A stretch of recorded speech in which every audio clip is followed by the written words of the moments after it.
Hey, this is David from TrendSoft. If your company's moving from Dynamics GP to Business Central, one pitfall we see all the time is overlooking SmartLists and other query needs.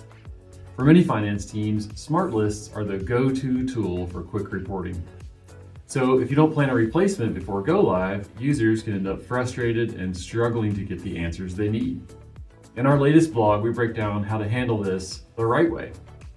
From saved views and Excel integration to Power BI dashboards and custom list pages, there are plenty of ways to replace and even improve on what SmartLists did in GP. If you want to see a full list of all 14 migration pitfalls, you can download it now at trendsoft.com. If you're interested in learning more about Business Central or what a successful migration looks like, send us a message and we'll show you what's possible. Until then, take care.